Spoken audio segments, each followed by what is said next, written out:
And this is a precious picture. Surrounded by pictures, mementos, and now condolences, Jackie and Mark Barden share memories of their youngest son, 7-year-old Daniel. He's always happy.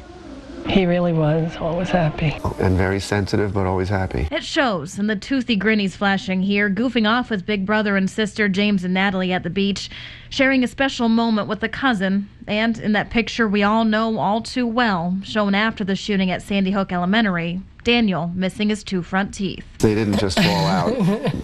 2 of them had help out here in the yard. No, not just for hanging tough with the big kids on the soccer field. Daniel was the drummer in the family band and wanted to be a firefighter when he grew up. You kind of get a glimpse into his life. But it's his warm, welcoming spirit that Daniel's family wants to live on. Something good has to come out of this. And that's a little comforting to know.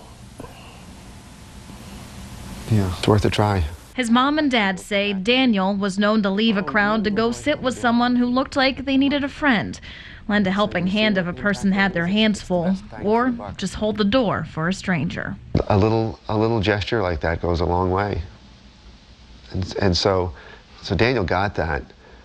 And so if I think if more people realize that you don't have to go do great big things, just little things, make a big difference.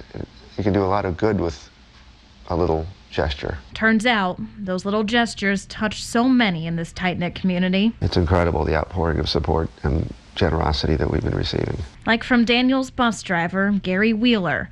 Daniel and Gary had a special bond, many mornings racing, bus and boy, halfway down the block. Somehow Daniel would always win. The Bardens say just days after he was killed in his classroom, they got a knock on their door. It was Mr. Wheeler asking if he could speak at Daniel's funeral. I don't know how many times a heart can be broken, but I know that Daniel and the other 19 angels with him are enjoying recess in a beautiful playground in heaven. As you would imagine, the past month and a half have not been easy in this home. Letters and memorials still line the Bardens' living room, sent here from all over the world. They say they read every single one, and it's helped. Just filled with stuff. Also comforting, a constant stream of family, aunts, uncles, cousins, usually seen on vacations, now all here to do whatever they can. I don't look forward to, going back to life, really, because I feel like in some ways we're in this little bubble. It's very hard when we go out of this bubble. I still can't believe it's the end of January. The Bardens share their sorrow with the other 25 families who have been meeting as a group whenever they can. Because they're all suffering the same thing, and so it does help to try to bounce ideas off each other. How are you dealing with this? I know for me, I think I'm still very much in denial. I feel like he's just not around right now. I don't think I have made a lot of progress on getting my head wrapped around forever. Slowly but steadily, this family is trying now to put one foot in front of the other. Jackie and Mark have not gone back to work since December 14th, but James and Natalie are back in school now. 12-year-old James's friends helped design this T-shirt for his middle school classmates to wear in Daniel's honor. Like a group of my friends came up with this, and they made a bunch of T-shirts, my cluster in school for me, and I think they're giving everyone in the cluster one as well. So it's very nice. Be joyful and positive, something Daniel did down to the very last week of his life, getting ready for Christmas with his family and writing this letter to Santa.